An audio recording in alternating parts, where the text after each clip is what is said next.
Packers surprise people by trading up to pick 21 to get a new safety. That's the topic for this video, so stick around.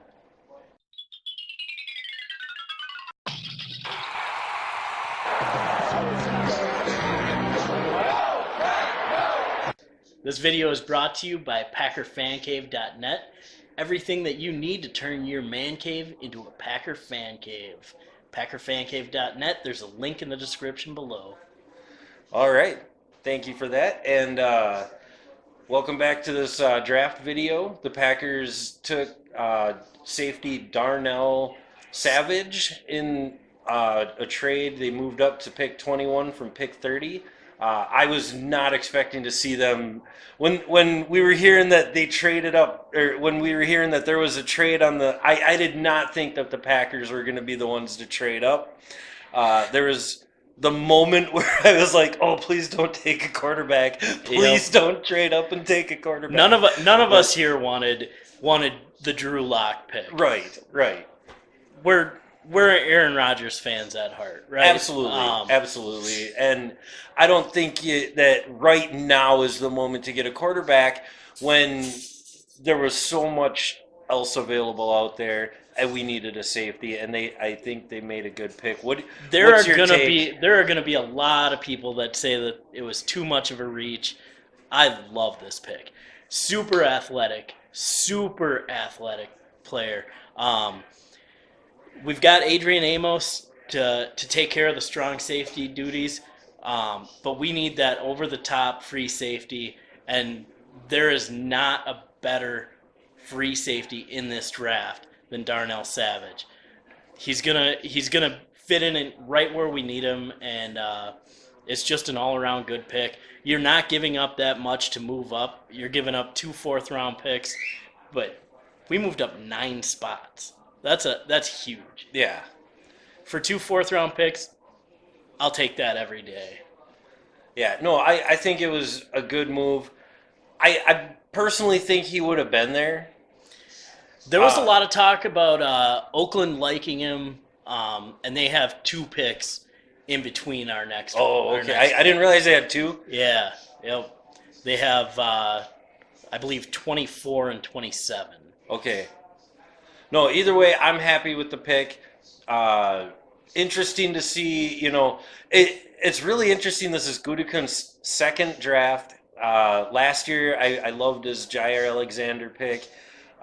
This year, we already talked about his first pick, but I do think that this pick, again, you're seeing exactly what him and Mike Pettin, what their vision is.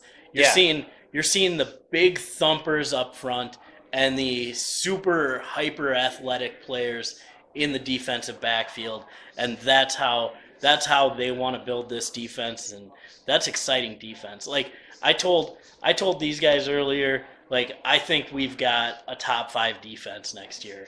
I think it's in the cards, and that's not just a 1-year wonder. Like we've got a top 5 defense going forward with the moves that we've made, with veterans that we've picked up in free agency, and these rookies that we're picking up, not just for immediate help but also for long-term help.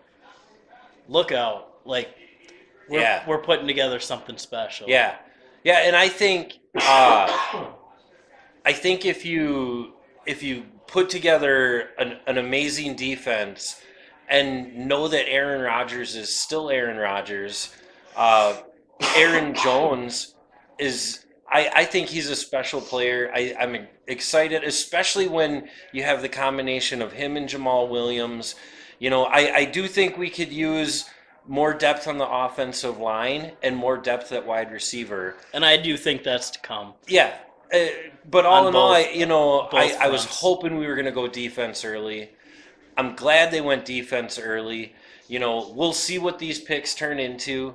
But it's really exciting at this point in the off season to see where their vision is headed for the future of the defense of this team. Yep.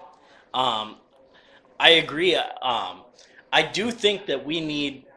I'm not as high on Jamal Williams as a lot of people are. I think he's a serviceable backup, but with the injury problems that Aaron Jones has had, I'd like to see us pick up another home run hitter. And if anybody's seen Darrell Henderson, like that guy is a maniac, and he's being projected anywhere from mid second round to late fifth round. Yeah. And if we can pick up a guy like that to kind of complement Aaron Jones, I think that goes a long way. I think picking up a slot receiver.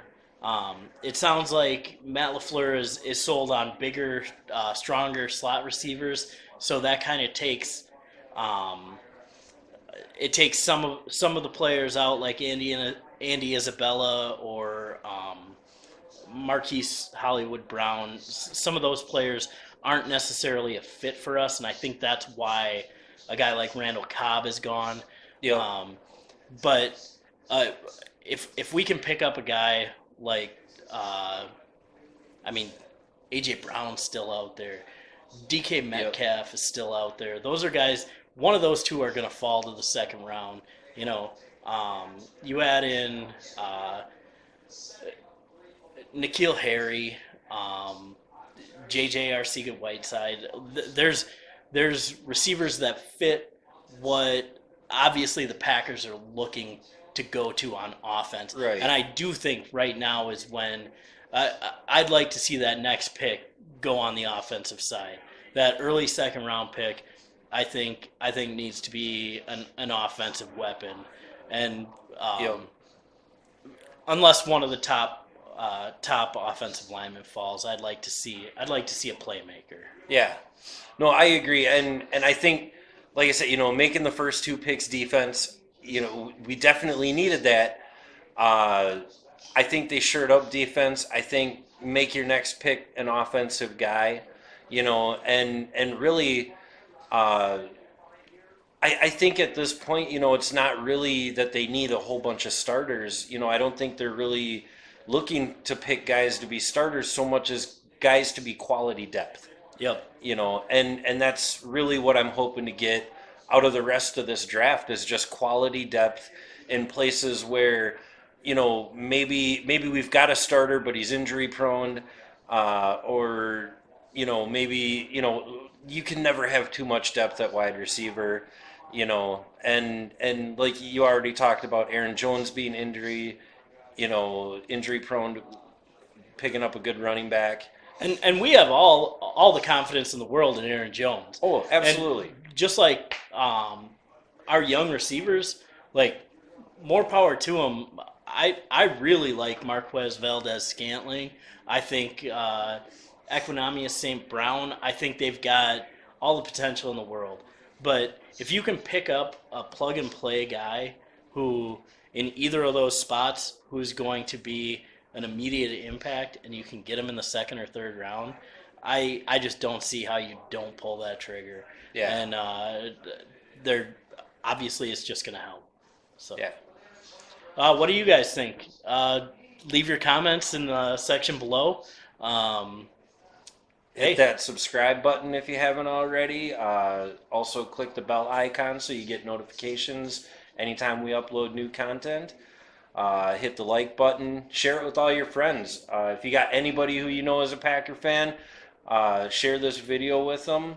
Help us get more subscribers and more fans to this show. Let him know how much you appreciate the hard work he puts in. Does a good job. And John, thanks again for being here. I appreciate it. Anytime. And for the Packer Fan Network, I am Mark Schneider.